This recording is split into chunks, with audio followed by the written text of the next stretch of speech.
Hi dudes! Have you ever heard of previous lifestyles? Well, I've got so many previous lifestyles on YouTube, but this is my very first time I've actually realized that reincarnation is the way that happens when you die. So this is the story. It's called My Previous Life. On December 23rd, 1654, I was a pirate named Blackbeard. I remember it pretty well. I would capture people and hold them in my ship. I would keep them there for 2 long weeks, and then I would let them loose on the island. I was trying to capture this one kid named Jono Walker Thomas. He was 11. I was out to get him. I was out to get him as Blackbeard, to try to bring him and change the world. I kept him bound with chains and whipped him. He was there with me for about 34 days in the year of 1681. I remember capturing young Jono Walker Thomas just like it was yesterday. He was frightened, and timid, and kept screaming, "Let me out of this cage! I am kept in this small little cage!" I was warming a hot mug of coffee on the ashes of the big urn I had planned for Jono. I had planned to cook him and eat him for my breakfast. Gosh, it would be a tasty, fresh boy, hot from the oven. Jono kept yelling out, "Don't eat me, Blackbeard!" But I said, "Ha, ha, ha! You are getting eaten up, my little boy."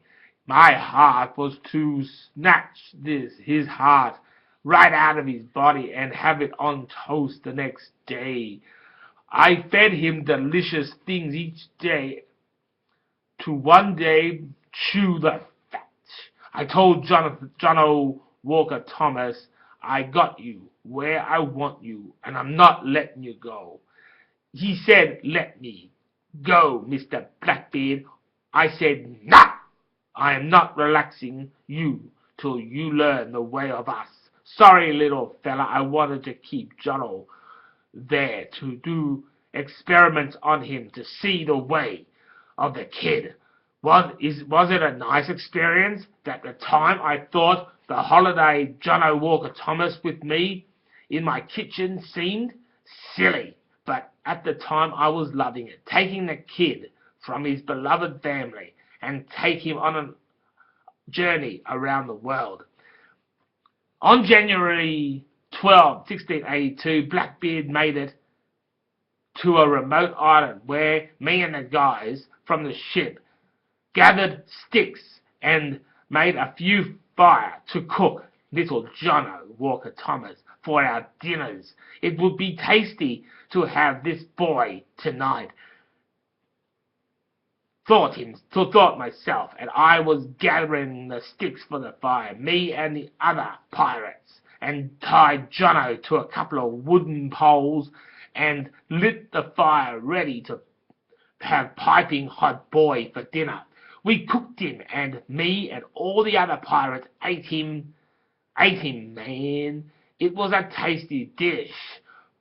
We chewed the fat quite nicely. He was gone. I said to myself, Jonathan Walker Thomas is now in our stomachs. Blackbeard the pirate was born on December 23rd, 1654, died at sea and died on December 25th, 1712. He said, "You will be a jungle ape in the Caribbean." I was swinging on trees, eating native bananas and native pears. I lived in the darkest jungle just outside Trinidad, where people were fun to be around. They were coming to my area to do their business and saw me sitting there munching my banana, and they took off, never saw them again. I just went on living till one day in 1732, when I got killed by an angry mob who invaded the country. In the year 1735, was given a second chance by Buddha as a human when I was christened Silamonia Discreet in the year April 8, 1735, where at the age of 5 I was taken hostage to fight for my country. I was absolutely terrified, but I felt one day I would see my beloved family again. His plan was to rule the earth with me by his side. At the age of 10, I was sipping tea at the foot of a cave, bound in chains so I don't escape. I was rubbing my body against the chains, saying, "Help me! Help me! I had to escape and find my mother. I thought all this fighting they are doing is driving me nuts." But the tea tasted like hard, old, smelly boots, and my kidnapper's foot, if you had tried to say anything about his boots, he will kill you. On May 5, 1748, I was 13. And after 8 years of captivity, I finally escaped, and I was trying to find my way back to my natural parents.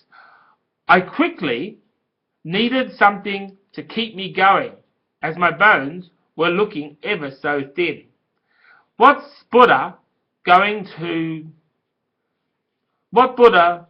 was doing, I thought to myself, I must be punished, me, for my Blackbeard days. At the age of 15, in 1750, I killed a wild pig with my bare hands. It was ever so hard, but it was sure gave me a thirsty appetite. I set out on a journey on July 4, 1750, the 4th of July. After the wild pig, it seemed to give me enough energy to last a very long while, as I built a raft out of tree trunks and sailed off into the sunset. On September 21, 1750, I arrived on a deserted island, which looks like a superb spot to stop for a while. In 3 months, on December 24, 1750, a big storm wrecked my boat, and I met a native boy who told me this island is Terra Australis. It was a very small island, and I set up camp and I lived off the island's fruits for 3 years. On December 20, 1753, I turned 18, and I had to push on in a quest to find my parents. So we gathered enough logs to make a boat. Then me and the native headed off to find my parents. We sailed 5 long, boring years, and we found the island of America. We pulled the boat up on the shore in a place now known as Florida. There was the year of 1758 where we saw a little mining town, where we asked the town spokesman if he could have some food. He said never, and carried me and the native to the dungeon. At the time I was 23, and I feared I was going to die when I saw the native just fall to skin and bone. He started talking about his original family, who was killed in 1724, so 11 years before I was born.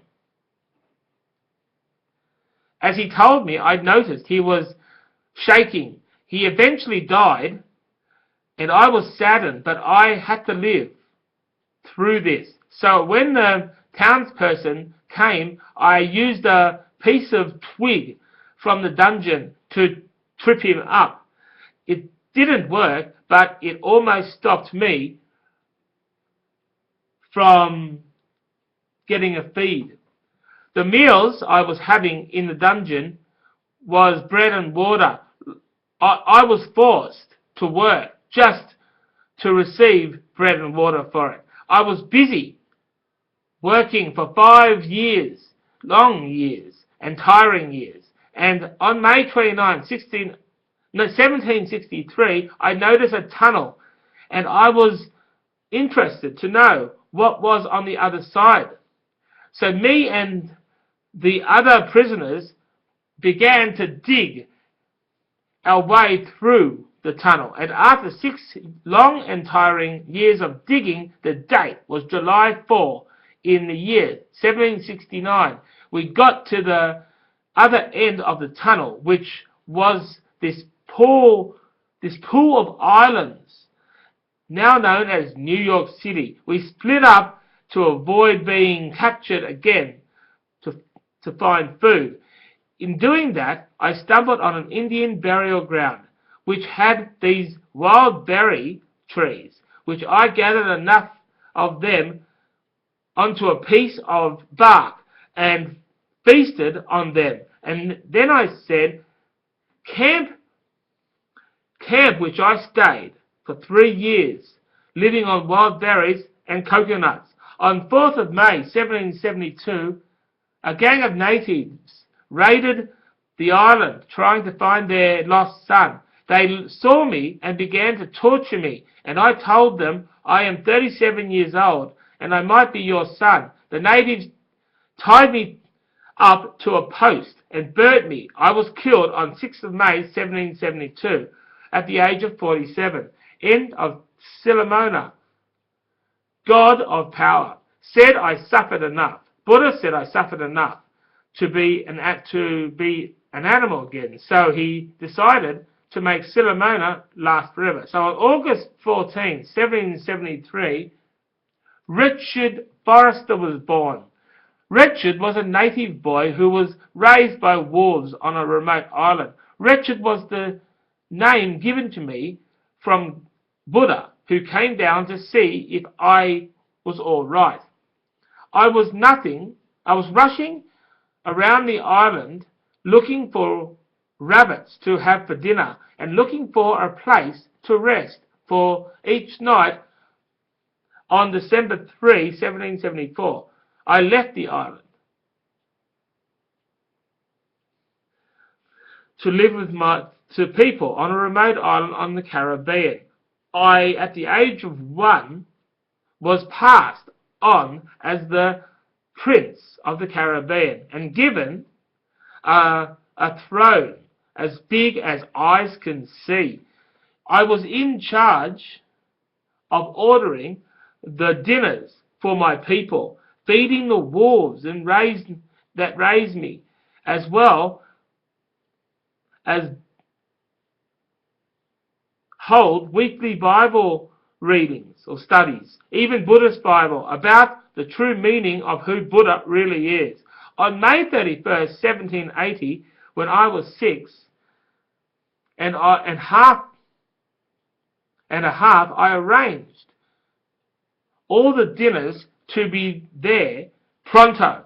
It never seemed so easy for me as every year until May 3, 1812, when I was 39, I was sacked and thrown into sea to die. It was so terrifying for me as when I hit the sea, I swam through the rough sea till 4 days later I ran into Mexico, where I saw kids playing on the beach. I was puffed and was concerned why kids were here. I didn't know they had life on any of these islands. I could figure it out. I went for a long walk up the outskirts of California, and when I saw another group of kids playing with parents sitting around in groups, this was October 13, 1820. I couldn't figure out that one out of the other.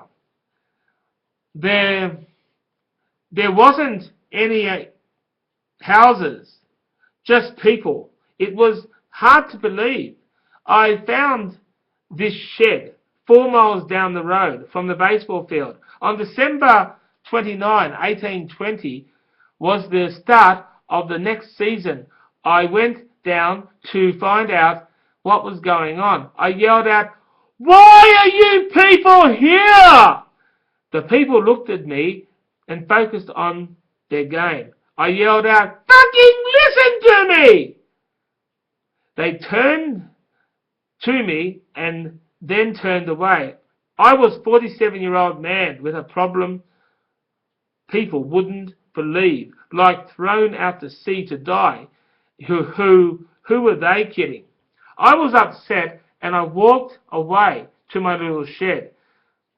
On January 5, 1821, I went back to the park to try and watch them, but my evil spirits were forced me to grab a kid and tell him, "Does he want to die?" I couldn't hurt him, so I just ran away to my shed every week. To my shed. Okay, that was the end of the first part of the story. I hope you enjoyed that. I'll do the rest. No, bye.